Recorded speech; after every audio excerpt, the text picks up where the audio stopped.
Hey there, everybody. Pete Pardo here from Sea Tranquility. Welcome to another episode of the UK Connection. As always, joining me here in the co-captain's chairs, Mr. Simon Bray and Mr. Steven Reid. Welcome, gentlemen. How are you today? Well, I'm good. I was going to say we are good. How dare I speak for you, Simon? I'm good. Oh, yeah. Oh, baby. I'm good. I'm glad you guys are good. I am more than good. More than good. You know why I'm more than good? Because we're actually going to be talking about my third favorite band of all time today. You have a third favorite band? I do. My number three band. My number three favorite band of all time. How long is the list? How far have you ranked? It's really long. It's really long. But you know, it's funny because actually Martin Popov was asking me a couple of weeks ago. He's like, all right, so Pete, we know you love Whitesnake so much. He goes, but has Whitesnake ever risen above number three for you? And I'm like, no, because there's Deep Purple and Black Sabbath. Nobody's ever rising above those two bands. So Whitesnake has sat at number three for close to 40 years, 35 plus years, which, you know, number three is okay, right? I mean, that's nothing to sneeze at. Nothing to sneeze at. And then he's and then he says, he goes, what's really funny is I don't know too many people who like Whitesnake that much. I'm like, yeah, well, I do. Do you have like a league ladders where you like kind of like move them up? Oh yeah, that happens sometimes. Like you used to get in Shoot magazine. Yeah, very much so. Yeah, just with little things on it, just move them up, and like you can go down to the bottom of the whole 92, and you've got, you know. I tore that one when I took it out, Simon. Up the sellotape, and then it never quite exactly never fits back in, does it? Mate? Whitesnake are always at 3. Wow. Yeah, that's what it must be sellotape. That's why. Yeah. The good thing is they never drop below. They've never dropped below. They've been there for, well, you know, since I first heard like kind of slide it in. I'd slide it in 87. That was, oops, I don't want to give too much away. Anyway, we'll stop talking now. So what we're doing today is we are talking about our top 2 favorite Whitesnake albums, our bottom 2 Whitesnake albums, and a wild card, which kind of sits somewhere in the middle. Not quite a favorite, not quite a least favorite, or maybe it's a live album, maybe it's a compilation, maybe it's some weird ass something or other, who knows, but it's something that's not one or the other. So, but of course, as I get ready to cough here, before we go down that route, and we're going to talk about and show off some of our beverages of choice today. So, Steven, what is your choice today? Well, a couple of weeks ago, I showed one of my favourites, one of my kind of standard go-to beers, which was a Belhaven Black.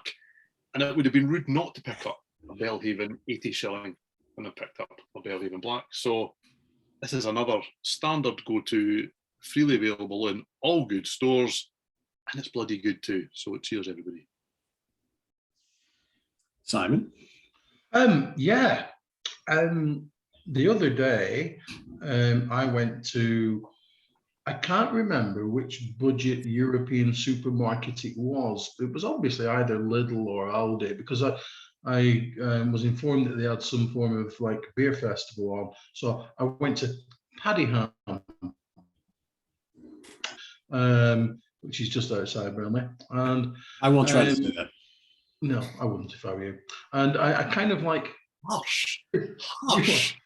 If I can't say it, and I live a mile away. Paddyham. It's quite good. It's even better than you, Simon. Absolutely. Yes, indeed. And I realised I'd missed most of it. In the reduced, I assume because it's shit, and it must go now, was some funnel blower. Yeah. Funnel blower. I love that name. Can you sell that in a family store? I mean, if you go to the checkout and say, I'd really like some funnel blower. Really, you're going to get really? You know, the curated checkout. Funnel, as in bolt, as in ship, as in great Eastern, you know, as in, you know, just look at the old people. Look like they're going to get thrown into the harbour at Bristol. Is that big Izzy in the middle, is it? It looks like him, doesn't it? Does a bit. Like should be designing some bridges and stuff like that. But it's a dark vanilla porter, and it's Steven Reid. Yeah, and I'm going to scull it up any second now. Yes, I am. I love a great vanilla porter, I will say. So that sounds delicious. I must have, that's a really cracking looking bottle as well. I'm having a laugh. I really like the label. It's very cool. Something like £1.49. Bargain. It's a bargain. Much cheapness. Unless it's terrible. I'll get back to you soon. So I'm going to show you all how lame I am, because I showed this beer off and drank it in front of all of you a couple of weeks ago. And I bought a 4-pack of it at the time, and I only had the one and haven't gotten back to it. And I had all sorts of great tasty beers that I bought last weekend, and I didn't save not even one of them to share with you all here today. So we're going to go back and we're going to do a rerun of Samuel Smith's Organic Chocolate Stout. I know. But the cool thing is I am going to drink it in a different glass. I'm going to drink it in my Sabbath Brewing Company glass, all the way from the Atlanta, Georgia area, where the brewmaster watches the show, and he was kind enough to send me a t-shirt and a glass, which I absolutely love, and it's probably perfect for this wonderful, delicious chocolate stout. So that is I would just like to put it out there that the postal service does also work in the UK. It does. I'm a massive fan of the Sabbath Brewing Company. I would shill for them any day of the week. I mean, do you know something, Simon? If you and I had someone who was kind enough to send us freebies like that, I'd be wearing it. I would. I'd be wearing it out and about. I'd be wearing it everywhere. I mean, doesn't it look great in that Sabbath Brewing Company? It looks fantastic. It's the best thing I've ever seen. Dessert in the glass, right? I think so too, yes. Is that a Sabbath beer that you've got in the glass? Sadly, no. It's Samuel Smith, but close enough, right? It starts with an S. All the Samuel Smith pubs near us are closed. Are they? Ground in Clayton's closed. The Tim Bobbin in Padiham closed. Don't know what's going on there. Closed. Strange. Bit weird. Good for the last drop. It looks really good. Looks lovely. All right, so let's get down to Whitesnake. So Simon, your two favorites. Now you think that's what's going to happen. That phrase will be employed. Wrong to assume. I know. Nope, I'm gonna go with the favorites. That phrase will be employed at some point, because I'm just immediately I'm just going to play some kind of like straight bat and just play it back down the wiki. Because do you know what? My favorite is my favorite. It's always been my favorite. It will remain my favorite. And I'm not going to be the first person to say it. Well, I am going to be the first person, but I will not be the last person to say that Slide It In is a monumental piece of hard rock. It's great from start to finish. And do you know what? Wow. It just reminds me, one of the great things that it reminds me of is that as a lyricist, David Coverdale is very much, particularly early Coverdale.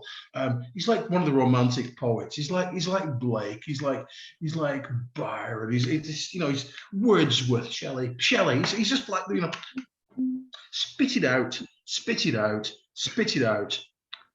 If you don't like it. If you don't like it, wow. I just couldn't conceive what that could possibly be about. Yes, Stephen. I'm sorry to interrupt, especially so early. Okay. Yeah. But do you not really? Go on. No, I'm really not. Absolutely not. Why did I not get to start? No, when you actually Google the lyrics for Spit It Out. So when you Google lyrics, Google doesn't want you to visit the site that has probably pages to be at the top. They just go, there's the lyrics to the song. You don't need to go any further than the Google page. Do you know that if you Google the lyrics to Spit It Out, that it actually comes up with the lyrics for Guilty for Love, Guilty of Love, excuse me, because they clearly do not want that to be what you read on the Google site. Surprise. I imagine why, can you? No, I have no idea. I was really shocked by that. It's obviously about some form of medicine or something like that. If you don't like it, spit it out. Just tomato soup. I don't know. A bee sting, possibly. Yeah, something like that. Yeah. Very much so. Very, very much so. Slide it in right to the top. Baby, yeah. Yeah, it makes sense. But Simon, who plays drums on this album? Is it your Uncle Cozy? But you see, now, and I'm about to make this point previously. You think of Cozy Paul, and you think he just smashes the living shit out of everything. But he doesn't. He's just such a groove to early Whitesnake stuff. As I will go on to say in just a few seconds time, you know, you think, oh, it's all about the power, but it's not. But what you've got is you've got two guitars, you've got the keyboards, and you've got a sound that actually sounds like a band that might be playing together. I have no idea how they actually recorded it, but the sound is not. This is a thread that we'll pick up later. It's not too big. It's not too small. It's not overpowering and pinning you back to the wall. But more of that later. It's just a really, really special record. And as I may have pointed out on Twitter, definitely last week, I loathe and despise the US version of this with every fiber of my being. This, the UK version, is solid gold, my friends. Solid gold. It's utterly, it's almost perfect. You know, it would appear that you have, you know, a universal agreement here, Simon. Wow, there must be some strong shit in that Samuel Smith's drink. It's gone completely do like it's just, you know, right from the start of the gambit all the way to Guilty of Love. I love this record. I love it wholeheartedly. I got it on cassette when it came out. I listened to it until the spools came, spooled, and it's awesome. But just get this version. Just get the UK version. The great thing about Slide It In is like no matter whether you grew up with the UK version or the US version, the fact that both sides love it so much is a testament to the album itself, right? I mean, we're all going to like what we like about our each version, but it's like the end result is that Slide It In is amazing, right? It really is. Songwriting, yeah. Indeed. And my other choice, which may well get guided towards where I'll be going later, is Saints and Sinners. Oh, nice. And just really, really great. Just a band that are confident enough. They could have turned it all the way up to 5,000, but they didn't. They did later. I'll be commenting on that. They did later. Such great songs, and again, Young Blood, hot props. But again, I just rough and ready. No, David, I'm not really quite. No, just I can't see where you're going with any of these. But it does have the original version of Crying in the Rain and the only version of Here I Go Again. Yeah, I'm laying it down right now. And holy shit, what about the title track? I'm asking you. Yeah. You know it's great. As soon as you said the album title, I'm doing. You know it's great. I know it's great. Early Whitesnake. Oh baby, it's very much where it's at. Oh yeah. Again, more of that later. But Slide It In, Saints and Sinners. Cool. All right, Steven, what do you got? So yeah, I mean, I think Simon has hit on the key point here, because when Whitesnake was suggested, which it was amongst the three of us, but also has been suggested in the comments a few times, I really was very keen to do this band. And the reason is because I think there are very much two different camps here. At that point in 1987, it really mattered on which side of the Atlantic you were. And I think that for people of a certain age, that still stands, because Whitesnake in the UK were big news. They were hot property and they really mattered to people. And I think that they were viewed very much as a people's band. They were a bit, pardon the pun, rough and ready. You know, they were kind of like, I mean, they were all superstars and various things, but they felt like the band that you could kind of relate to. You know, 1987 completely changed all that. And it ripped it all up. And I was listening to lots of US rock at that point. And I felt betrayed because I had really, really liked Whitesnake up to this point. And I like when we get to least favourite, there's one album I don't like.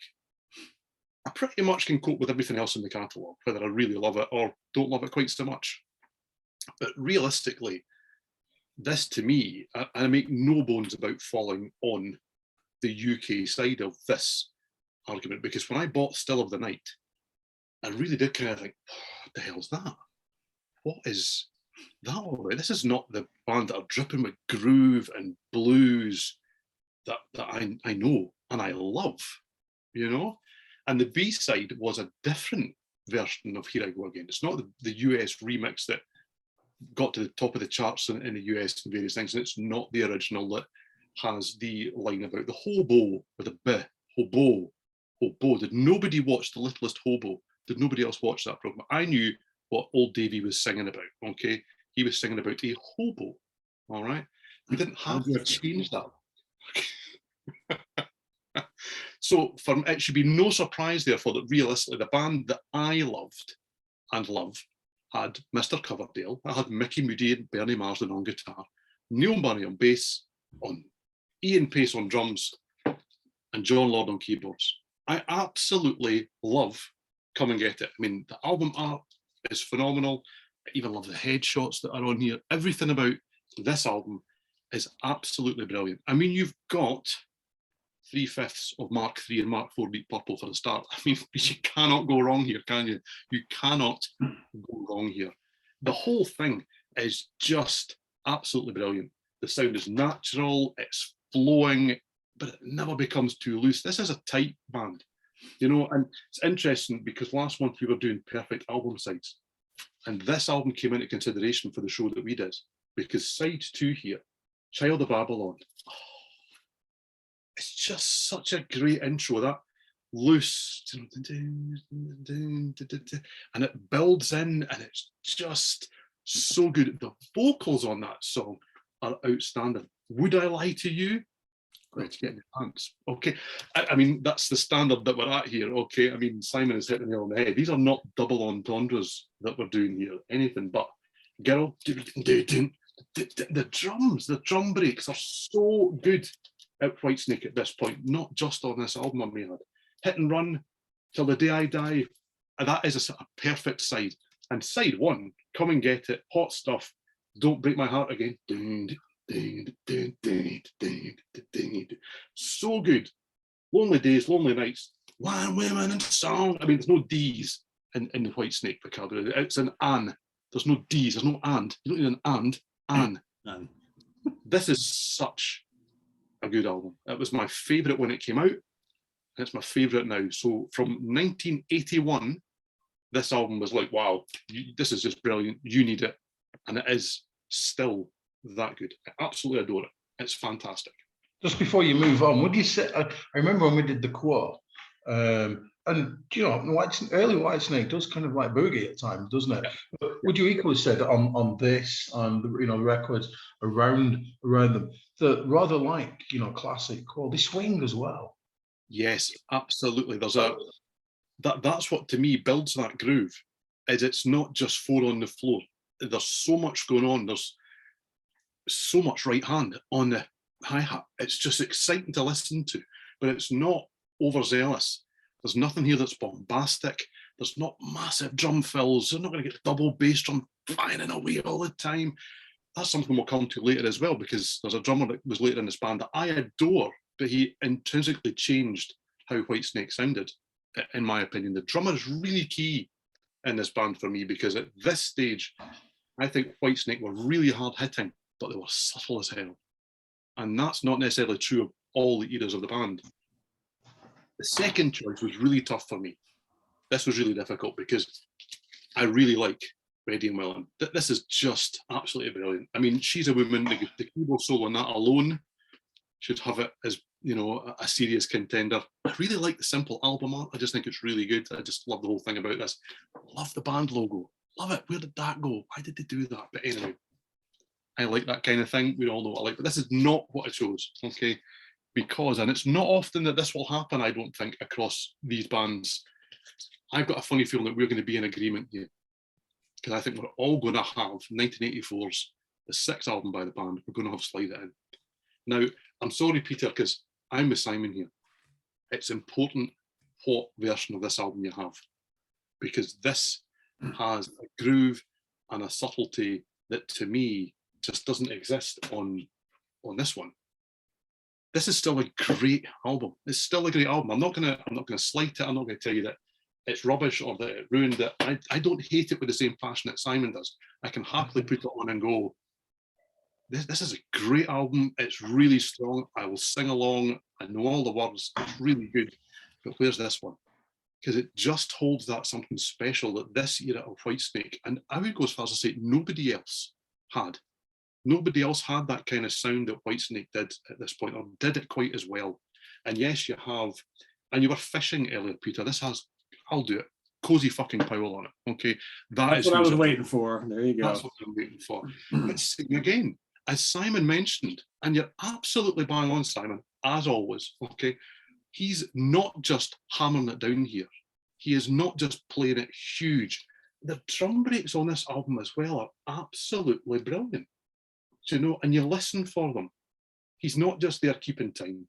He's not just there giving you a big barrage at the background. He is actually giving you hooks to listen out for. He's giving little things that non-drum playing people will sit and go, because it's just so good. I mean, the drums on Slide It In at the intro, I mean, we all air drum to that. It's so good. It's such an absolutely strong album from start to finish. And yes, certainly in the SOT family, we are being heretics because it's all about John Sykes. This is not about John Sykes for me. John Sykes is a fantastic guitarist, a huge talent, and he's done some fantastic albums that I really like. I prefer the version of this that he's not on, personally. But what I'm going to expand as well on what Simon mentioned as well, because a few weeks ago I touched on my, not love, but liking of a band called Danger Danger. Okay. And I would suggest that they would be embarrassed. And okay, they're not all from this one. Okay, there's a little bit of artistic license here.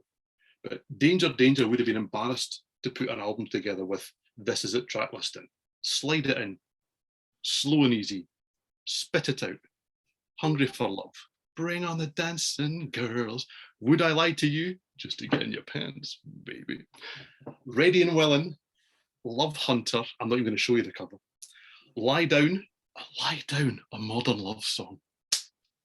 Okay, Slip of the Tongue, and we'll close out this classy set with some slow folk music. Yep. I mean, come on. Wow. And the crazy thing is that these songs are juxtaposed against some genuinely nice love songs. That's the mix you've got here. Dave does nothing other than, in a very Scottish term, get it right up you, or put my arm around you. It's one or the other. There's nothing in between. He's either schmoozing you or doing something else with you. Do you know? But I mean, there's stuff on here like Gambler. There's Give Me Just a Little More Time. It's such a good album. It is such a good album. You know? Yeah. Slide It In. A bit of a shout out for this version, which I got through the door the other day. We only had it for a couple of weeks or so. I've held off on the big Whitesnake box set things because there's lots of stuff on here that you've got already. But I must admit that the remix, both albums, the US, which is disc 1, which is factually incorrect because it came out second, but they put it at disc 1, which tells you all about how it affected the history of the band, because that's the version that most people will want to hear, to be fair. Sounds great. The UK version, oh man, it sounds phenomenal. Seriously, if you've not heard the version on this, give it a listen, and it may well sway you onto a different side of this. So yeah, Slide It In. Really good. Excellent. Yeah, Mr. Coverdale is never going to be accused of singing about Dungeons and Dragons and hobbits and all that kind of stuff, right? No, not at all. No. Well, as you know, we knew we were coming to this in this episode. So no surprise that one of my top 2 is Slide It In. Mine is the US version because, as everybody knows here in the States, Whitesnake were like a non-entity here until this album. They couldn't get arrested. You could barely find their albums except in an import bin somewhere. So while you guys were all enjoying Come and Get It and, you know, all the other great albums, Love Hunter, all that stuff, which are all great, I love them all, they weren't doing anything here. Yeah, Trouble. I mean, yeah, it's great stuff, right? I mean, those are great albums. I love them to death. but Whitesnake were not doing anything. To us here in the States, Whitesnake were this British band that we never see here, we never hear on the radio. We only know them because David Coverdale used to be in Deep Purple, right? But then this album came out. I remember the first time I heard Slow and Easy on the radio, I was like, wow, who the hell is that, right? And then it's like, well, it's a brand new Whitesnake. It's like, oh, there's Mr. Coverdale. That's that band we've been hearing so much about. And I grew up on this album, and I grew up on Slide It In, Slow and Easy, Love Ain't No Stranger, All or Nothing, Gambler, Guilty of Love, Hungry for Love, Give Me More Time, Spit It Out, and Standing in the Shadow. That's the order, right, that I grew up on. I grew up with, and let's be frank here, this album is a Mel Galley album. That's the reason why this album is so good, because Mel Galley helped write most of the riffs and all the guitar stuff on this album. And it's a little bit different sounding, whether it's the UK version or the US version. The reason why this album, I think, is so special and a little bit different from some of the other ones before and after it is because of his influence. Because if you listen to this album and you know the Trapeze albums fairly well, it's Mel. It's Mel. One of the biggest shames in all of rock and roll history is the fact that he couldn't reap the rewards of this album going forward because he got injured, and that was that, and he was gone. But I really like the extra little bit of muscle of John Sykes in this, because I love John Sykes.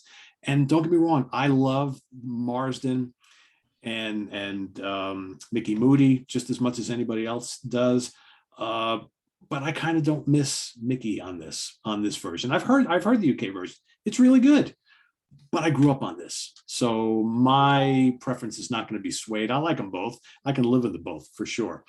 But I think what it comes down to is that this is a great album, regardless of which version you like better. And there are subtle differences, sure, but the songs are the same. And, one's got Mickey Moody, one's got John Sykes. But like I said, the songs are the same. And what great songs. I mean, we don't need to talk about this. I just listed them all. Every one of them is great. So that's one of my two. My other one is been one of my favorite albums of all time for many, many years. And I just got completely swept up in the 87 album. And I fully understand that a lot of UK fans who obviously were big fans of this band way before this, and like Steven mentioned, this was kind of like, in a weird way, kind of a betrayal. This is not really the Whitesnake we knew and love. And I get that. But from our perspective here, this is the 1-2 punch that we got first. And what a great 1-2 punch. So like, if you never had Come and Get It and Saints and Sinners and all those other albums, and you only had these two, you can understand why we thought this was the greatest thing we've ever heard. And I still think it's damn good. It's great songs. The guitar playing is off the charts. And has Coverdale ever sounded more of the hard rock god than on this album? I mean, he's amazing on this album. So, I can see both camps. And what I'll say is these are my two favorite Whitesnake albums, but I love all the other ones too. So they're not that far behind. So I think we can all agree that depends on where you're from. That's what you love, but they're all really damn good. So. It's an interesting journey, Peter, because there are very few albums that have this journey. Do you know, you could take early Whitesnake into the UK version of Slide It In. And I would agree, that's a hybrid album. You can kind of see where they're going. It isn't exactly like the same as the albums that came before. There is a difference. Then you've got the remix, and then it goes on from there. And I like to think that most of the time, and I probably can't, but I still like to think it, I can separate the emotion, the journey, from what I'm actually listening to. But the fact that I adore the debut Blue Murder album, which is 1987 on steroids, realistically, will tell you that my hang-up is as much with how much I love early Whitesnake as it is with how I don't really love 1987 in the same way that people who were fresh to the band at that point do. So yeah, I completely get it. Absolutely. And I will say too, Saints and Sinners, Come and Get It, those types of albums were never going to break big here. No. That's and Coverdale and the record label knew that. So it's he decided to kind of go a little bit of a different route to get the big bucks and the fame and fortune. And, it was very smart. It was very smart.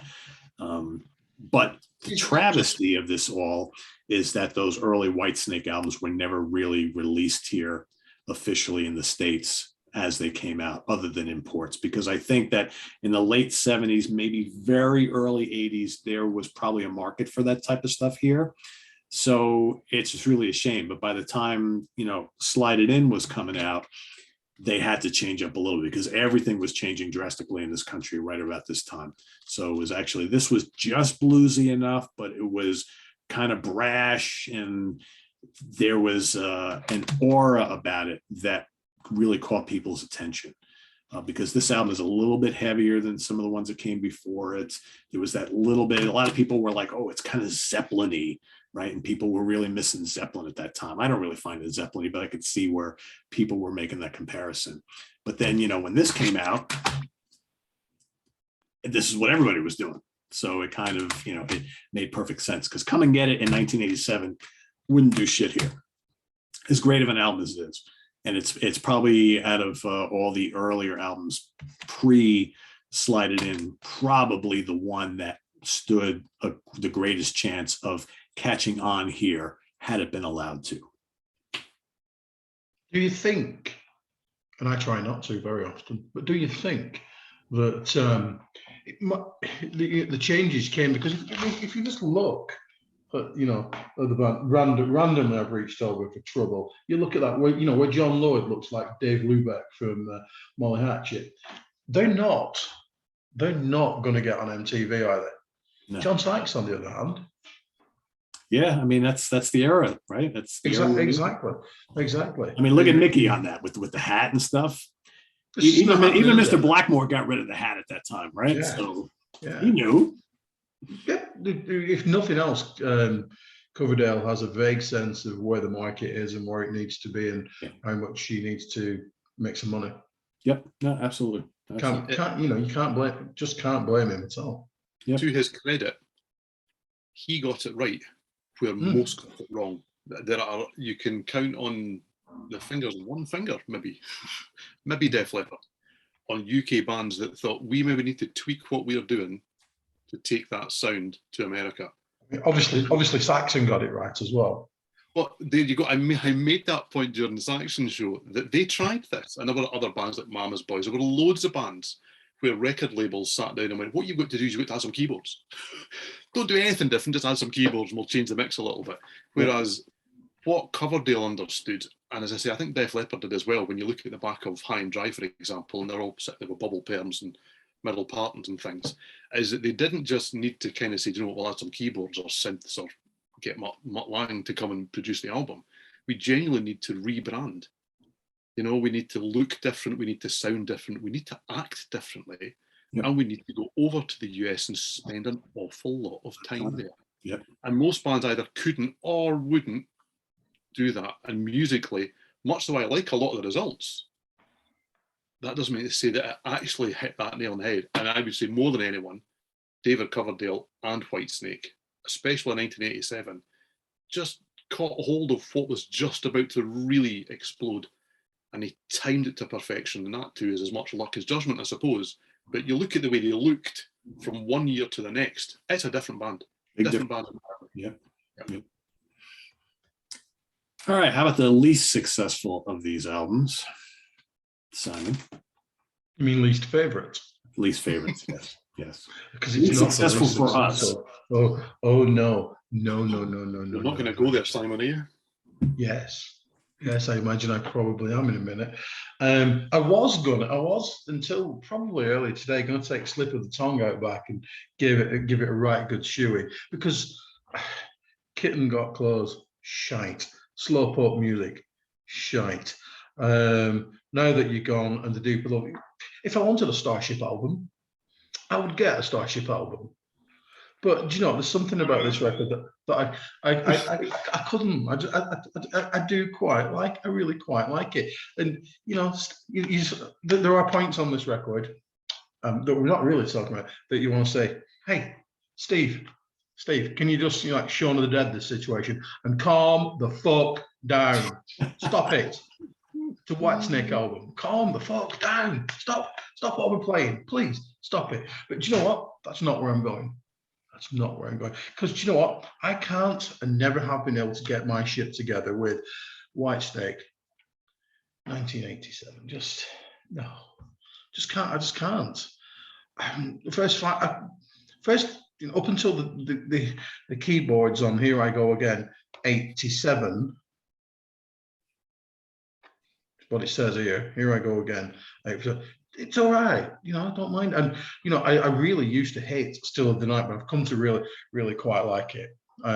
Give me all your bad boys. Is this love? Woo, go Housewives. Yay, excellent. Yeah. But the second half of it is just does absolutely Not even nothing. Children of the Night. You don't like that? Oh my God. Second half of it does nothing for me. Just really nothing, And do you remember? Was it Craig Kaminsky who said the other month he got off the Def Leppard train before Hysteria? Well, I kind of got off the Whitesnake one when they started putting the singles out for this one, because it doesn't sound that much like the Whitesnake that 17-year-old me loved, and I loved Slide It In. I loved it. I loved it so much. And it's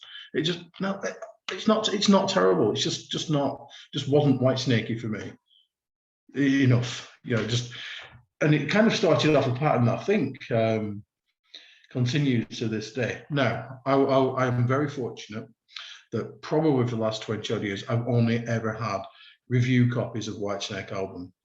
So I've never had to physically go out and buy them. I listen to them, I review them. And do you know what? I never really go back to them. I like them. I even like the Purple album. You too. And not that many people do, but I really liked it. But chances of me playing any of the more recent ones, more when other than when it comes out, so minimal. And I think it's because they're just so big and bombastic. And I like power metal, and that's big and bombastic. I played the other day, and I've no idea why I bought this, but I did play the Blues album. Because they are one of those bands where you can have compilation after compilation of and there's the Blues album, the Red album, the White album, Alan's album, yeah. album. And I played this, right, and I played it after something else.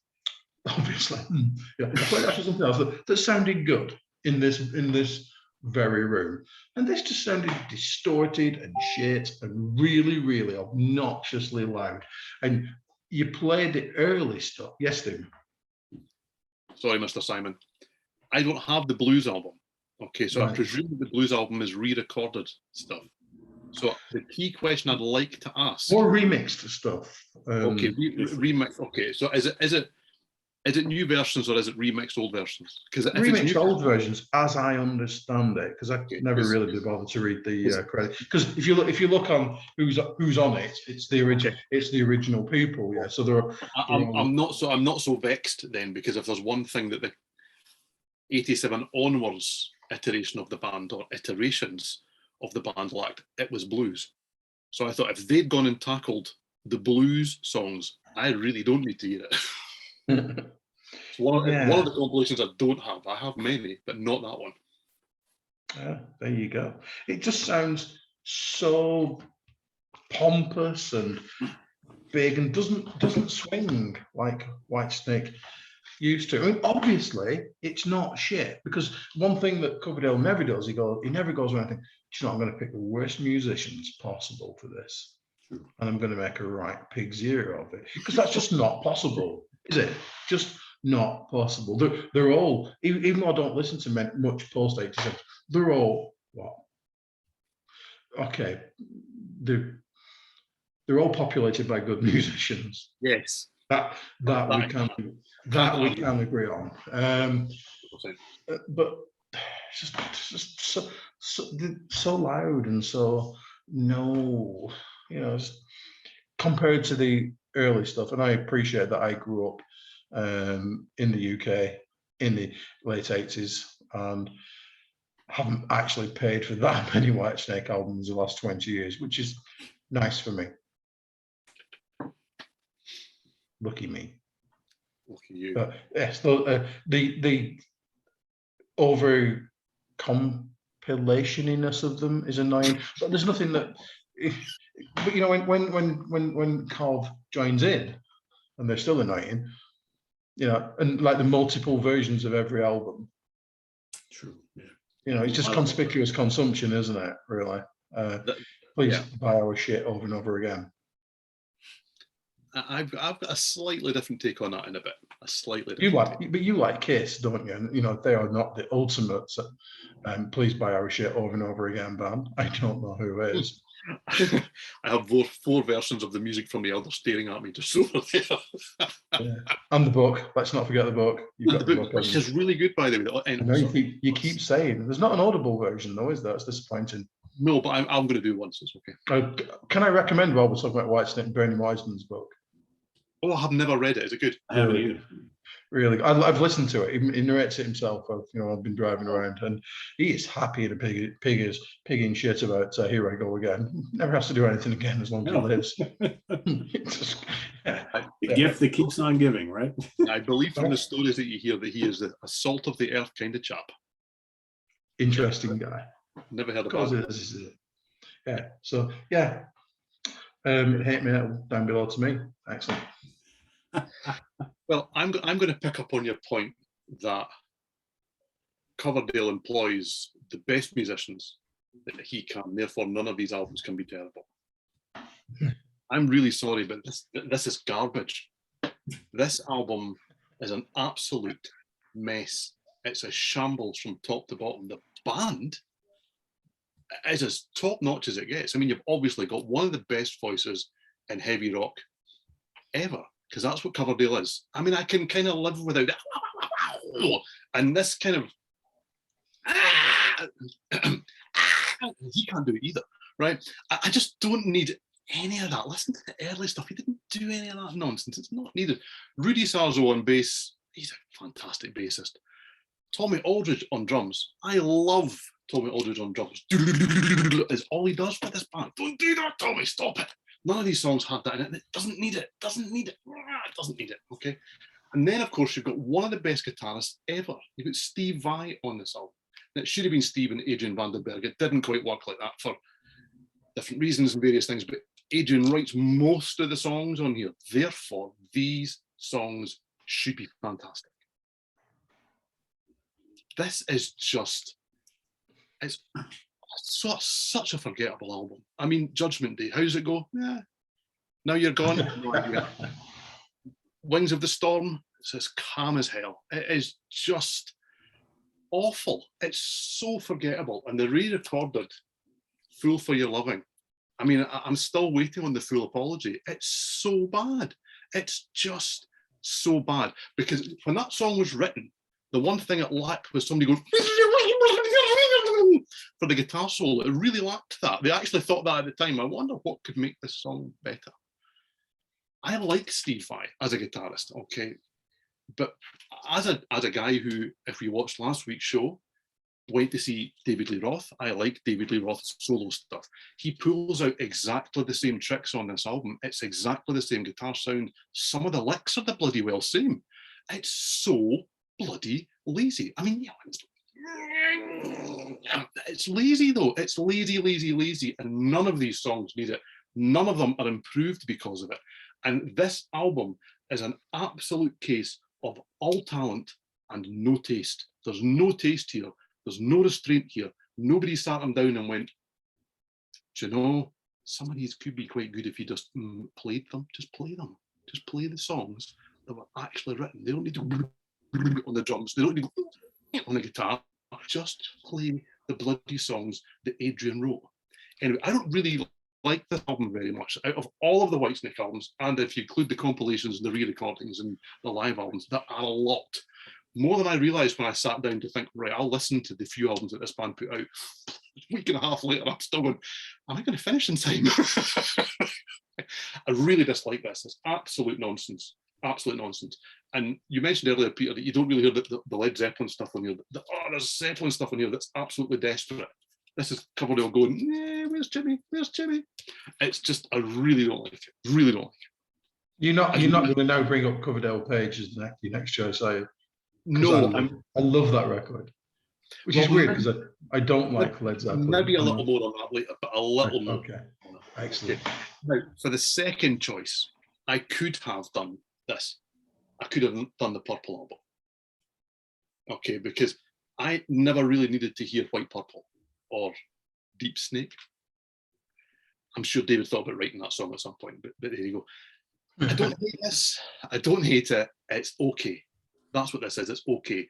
But when you've got stuff on here like Burn, and you've got stuff on here like Sail Away, Mistreated, stuff on it closes with Stormbringer.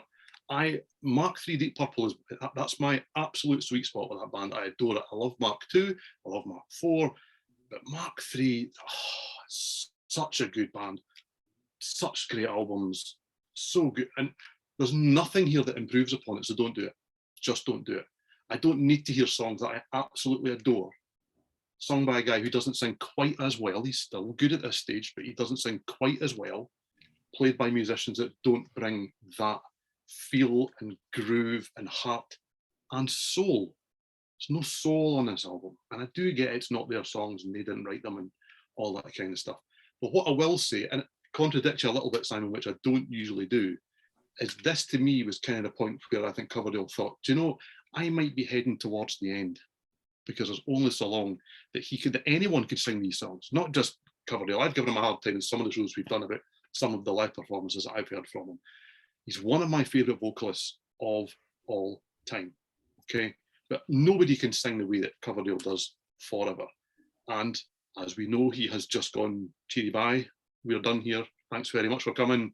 And he's posting on Twitter every day with all these massive crowds who are lapping him up and thanking him for everything that he's given them musically, and quite rightly so. He deserves it. But I think this was a point where he kind of thought, I'm going to preserve the musical legacy that I put together. And yes, that is going to involve multi-disc box sets. And yes, that's going to involve lots of compilations and lots of live albums and lots of remixes and lots of re-recordings. But I would prefer that to the way that most heritage acts seem to want to forget about what they did before and forget about how good it was and not really acknowledge it very much. So I'll give this a free pass because of that.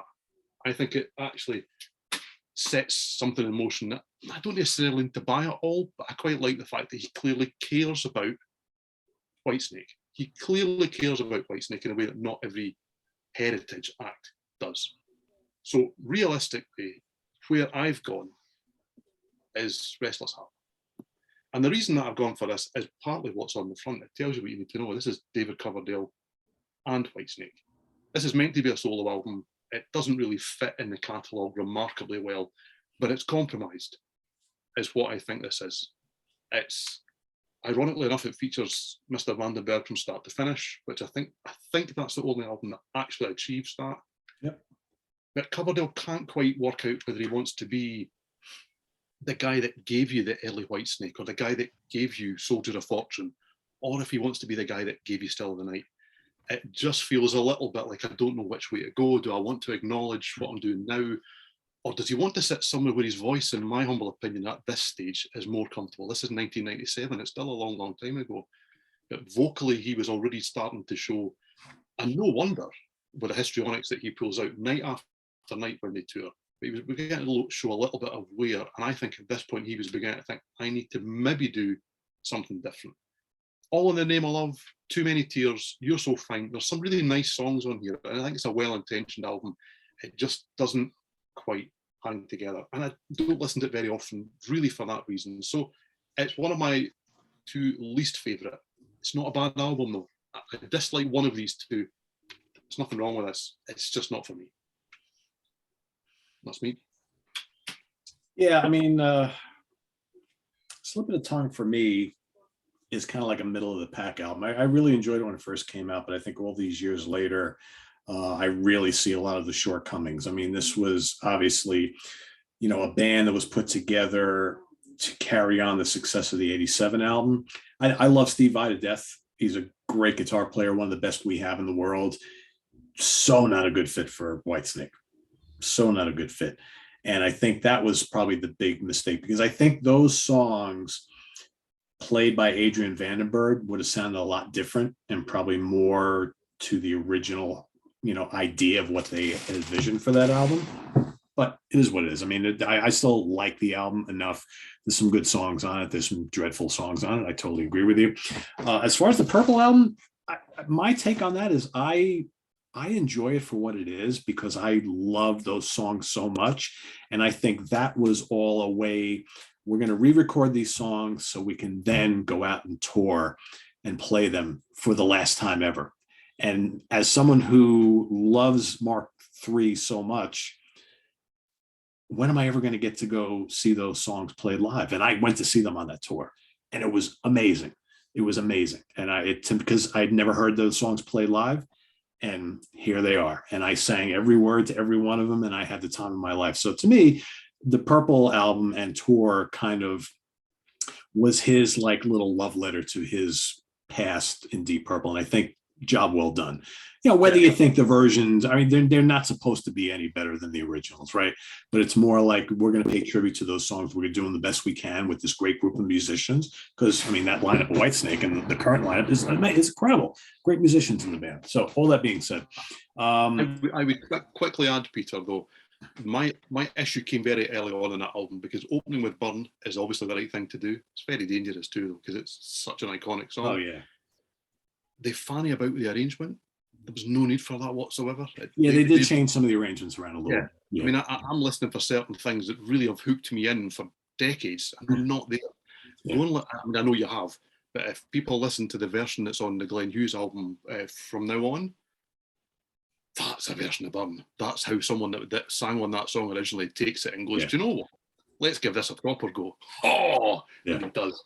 Man, oh man, it's good. And Glenn Hughes, we all know, is a freak of nature. And he's out of the park. Yeah, absolutely. Yeah. Sorry. So my bottom two, I'm also going to go with Restless Heart. Like you said, Steven, well-intentioned, I think. And there are some decent songs on here. Don't Fade Away is kind of a nice little ballady type thing. The title track I like quite a bit. Too Many Tears is good. I find this album like lacking in energy. It's like boring. It's like decent songs, good melodies, but it's just boring. And I find, I remember when this came out, I was so excited to see another Whitesnake album because we thought they were done, right? And I was like, and Adrian's on it? Great. And then you listen to this album, he's barely on it. Just like this, right? He's like wasted on here, which is a real shame. Right? And again, nice enough album, but as a Whitesnake album, not terrible, not great. And then my other choice, I really struggled with a second choice here. And I decided I couldn't pick any of the really early albums because they're all phenomenal. I almost went with Slip of the Tongue, but I ultimately decided to go, and maybe it's because I don't have a lot of history with it yet because it's still fairly fresh, but I went with Flesh and Blood, the most recent one, which again isn't bad. I kind of like it. I don't love it though. And I find the other two that came before this, so Good to Be Bad and Forevermore. I think Forevermore is terrific, actually. And I think Good to Be Bad is quite good as well. I don't think this is as solid as those two. And there are a couple cringe-worthy moments on here which remind me of some of the bad songs from Slip of the Tongue. It's good. I don't dislike it at all. I liked it quite a bit when it first came out. I haven't revisited as much as some of the other ones, the more recent ones, since this came out in whatever year this was, 2019. So it's still fairly recent. But if this is the last solo album, the last studio album they do, definitely strong, solid. Not one of their best, though, So, so that's what I'm going to go with, those two. Simon, your wild card. Yes, my wild card. As Stephen will know, I have been listening to a particular album quite a lot recently over the last few days, and it reminded me of how much I really, really like Whitesnake. See what I did there? Cool. Whitesnake. It's just so soulful. It is, yeah. It is. Really is. It's the kind of thing I wish he would do now. Well, if he could still sing. I know. You get it's just really quite pared down. It's a bit like it's like a Joe Cocker album in many ways. And I mean that in a Joe Cocker when he was good, before he like did the went down the soundtrack shite route. It's just really, really laid back, really soulful. I almost want to say nice, but that's not. It's just really, really different from everything that kind of like comes thereafter. It's not bombastic. It's just really well sung, really kind of like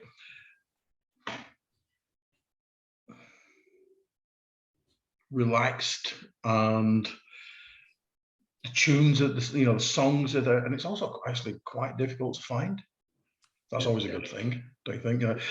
I know that there were management problems and stuff, but if you walk into your local charity shop and you see that, pick it up, go in the comments and thank your Uncle Simon, because it's really, really good. It's really, really soulful and really.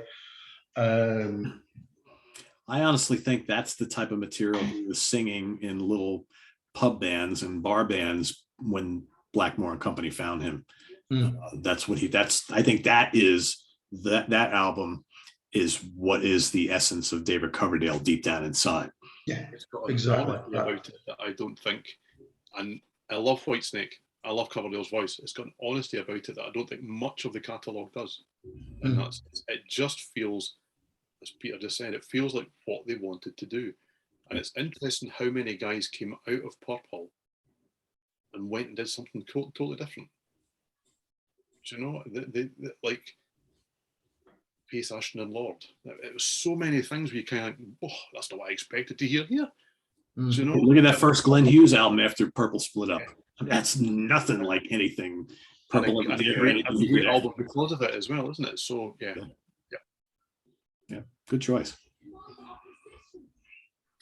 Okay, so I found this really difficult because I'm going to do a little bit. I used to call it a Simon. It's probably more of a me now. Okay, are you a cheat? No, kinda. That's what you are often called, a Simon, cheating, even though Simon is just creative. Maybe kind of. Okay, so I could have mentioned Live in the Shadow of the Blues. Okay, because it's a really good example for me of what the Doug Aldrich and Red Beach version of this band could do. It's really good. It's really solid. I could have mentioned Starkers in Tokyo because it's a stripped back live album. It's Mr. Coverdale and Mr. Vandenberg in front of a small invited audience. It's got that real kind of cozy, authentic vibe. He's chatting away during the songs. He has a bit of a laugh as the set ends, and he's doing songs that he clearly hadn't planned to. And you do get the impression right at the very end, he's kind of going, had enough of singing tonight, which I quite like. It's very honest. And I did also get this version recently as well. It's got loads and loads of different things on it and different takes and various stuff. Lots of fun, and he's really good on it. I could have gone with one of my favourite live albums. I could have gone with Live in the Heart of the City because this is just fantastic. And we're splitting hairs here. I haven't chosen it, maybe because it's not a gatefold. I'm not as shallow as that. Absolutely, I am as shallow as that. I could have gone with Snakebite. So the early pre-Trouble EP. This is the version that's got some tracks from Northwinds on it as well. Really nice, it's really cool, really like that. So I could have gone with the much maligned, but I love it, Coverdale Page. I love it. I do too. I listened to this again today, not because I had to for this, but just because I bloody well like it. Yeah. And I've got a bootleg of them playing live in Japan as well, and it's really good. There's something slightly stands up. Yes, I think it still stands up now. I think it's maybe even better now than it was at the time. It was maybe the wrong album for the time, and he took a lot of stick for singing it, I have to say, because it was so Zeppelin. But for obvious reasons, why would it not be Zeppelin? Who wrote the bloody songs? Do you know? But there you go. And I could easily have given a special mention to these three. So these are the three mentioned by Peter there. So Forevermore, which I must admit, that's the one that's most 1987-ish out of the three. So it's maybe my least favourite out of the three. I think this is pretty strong. I think this is the pick of the bunch. I think Good to Be Bad, which I always get wrong. I always get that album title wrong. Bad to Be Good, I want to say. Good to Be Good. Good to Be Good. That's what it is. I think that's the strongest of the three, but they've all got something to recommend about them, and I like that, because I would hate to think that they went out on a total low. But I'm not going to choose any of them, having mentioned basically the entire catalogue. I don't know, am I cheating, Simon? You can tell me, because I'm going to go with Into the Light from the year 2000. This is a David Coverdale album. No, don't look at me like that, because some of these songs are now included on this Whitesnake box set. So David thinks they're Whitesnake songs. Okay. Everything Coverdale related is Whitesnake, because he is Whitesnake. He is Whitesnake. Yeah, there you go. Yep. It's not cheating. I adore this album, and I think that had this sold, I don't think that Coverdale would have resurrected the Whitesnake name. This is an album that came after Restless Heart, and it's the step further. This is a genuine blues, soul, rock album. And his vocals on this, when he stops trying to sing way up in the stratosphere and he just brings it right down and uses that lower register as he did right at the start with Deep Purple. Oh man, he's such a good singer. He's such a good singer. Now, the house that I'm sitting in now has been renovated twice. I've done an awful lot of the work, not particularly skilled, but I'm persistent. And I spent hours chipping like bits of tile and concrete off floors as we were changing all the walls. And I had very few albums because they were all somewhere else. But this one came out at the time and I bought it. And it was a constant companion. And I absolutely adored it then, and I adore it now. Doug Bossy on guitar. He's really good. Errol Slick plays some fantastic solos on this album. You've got Mark Mendoza on bass, and you've got one of my favourite drummers on here. You've got Denny Carmassi, Rose and Coverdale Page, Hart. One of these guys that is always there or thereabout, had a great career, but the drum breaks on this album as well, they're so good. He plays for that album, it's never about him. And Coverdale himself writes 5 out of 12 songs on this album by himself, and that's reasonably rare. Not so much at the start of the band, but certainly by the time we got to this stage, he had a writing partner, realistically, from most of these albums, from kind of mid-87 onwards. His guitarists were writing these songs. There's a reworked version of Too Many Tears that is on Restless Heart. It's so good on this album. It's just so good. River Song, She Gives Me, Don't Lie to Me, hits the spot every single time.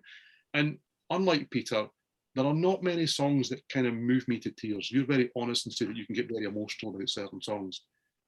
But the vocals on Don't You Cry and Midnight Blue, every single bloody time. I mean, I was listening to this when I was actually trying to do some work, professional work, through the week. And I had to stop and I had to listen to these songs because I couldn't concentrate on what I was trying to do because they're just so good. And I really genuinely wish, and as I said, those 3 most recent Whitesnake albums have lots to recommend about them, and they've got some really good musicians on them. I really wish this had sold, because I could happily have taken another 3 or 4 albums of this. I didn't need Whitesnake to come back. I would love to have more than this. So David, I know it's all getting hung up and put away. But if you ever feel like just, getting the microphone out and doing a few songs, more of this, please. It's so bloody good, so bloody honest. And I'm just making this up now, but I get the impression he loves it. It sounds like a guy who's so happy singing these songs. So yeah, this is Into the Light from the year 2000. And I would say it's one of my favourite albums the last, 22 years. I go back to it all the time. It's really good. I would imagine we haven't seen the last of David Coverdale. I think we've seen after this tour, I think we've seen the last of him on the concert tour. Right, I think that's done, but I would assume we'll see solo albums and maybe even we'll see other Whitesnake records. Who knows? We'll see. I can't imagine he would just go off into the sunset and never record anything ever again. He's so active both with his own material, but also on social media, and it's clearly him that's posting it. He's not one of these guys that's got some intern just putting rubbish on Twitter and things. It's clearly him. It's him, yeah. He loves that interaction with the fans. And when I was writing my Fireworks magazine, there were times where I was, you'd be tweeting about things like interviews and things that he was doing in the magazine. And he was the first to comment and retweet and be nice about things. And it's amazing at this stage that you get the impression he really appreciates. Oh, he cares about his fan base big time. Where it's all come from, where it's all going. Really impressed with the guy, I have to say. Yeah, he does. So kind of like Steven mentioned, I had a hard time with the wild card thing because I was like, well, do I pick a studio album? And like I said before, it's like I hold so many of the studio albums in such high regard. I was like, let me go a different route. And I could have gone and picked the live album of the shirt that I'm wearing today, but I was like, I didn't want to go there either. And Steven showed it and mentioned it, but I am going to pick In the Shadow of the Blues, Live in the Shadow of the Blues, which I think is a terrific live album. And this, I don't even think this got released in the States. I bought this as an import like many years ago. This is a cracking live album that really touches on all of their eras so well. And that's what I love about it. And this is the one live document that's got Doug Aldrich on co-lead guitar alongside Mr. Winger there, Reb Beach. And again, Bad Boys, Slide It In, Slow and Easy, Love Ain't No Stranger, Judgment Day, Is This Love? You got some solo-y things. Crying in the Rain, Ain't No Love in the Heart of the City, Fool for Your Love, and Here I Go Again, Still the Night, Burn and Stormbringer, Give Me All Your Love Tonight, Walking in the Shadow of the Blues, which is great on here. The Deeper the Love, Ready and Willing, which is great on here. Don't Break My Heart Again, which is great on here. And Take Me With You, which is also really good on here. I love that they really dip back into the early catalog. And then you got 4 new tracks, which are pretty damn good. Ready to Rock, If You Want Me, All I Want Is You, and Dog, right? So it's like this, when this came out, I was like, wow. It's like, I got this probably 2 years after it came out over by you guys, because this was never released here. So I was like, where's this been all my life? So really, really, really energetic, well-recorded live album. And they've got a ton of live albums over the last 20 years, right? There's so many of them, and most of them are pretty damn good. The one they recorded in Japan on the Forevermore tour, so good, so good. They got the live video of it and everything. Oh, amazing, amazing. So there you have it. So for everybody watching, hopefully you're all Whitesnake fans and you can contribute to this little exercise we're doing here. Down below in the comments, list your 2 favorite Whitesnake albums, maybe your 2 least favorite Whitesnake albums, and then pick out a wild card, which kind of floats somewhere in between. Not the best, not the worst, maybe not a studio album, live album, compilation, whatever, tribute album, whatever, solo album, whatever you want to do. That the wild card is meant to just be a fun little pick, right? So there you have it, Whitesnake.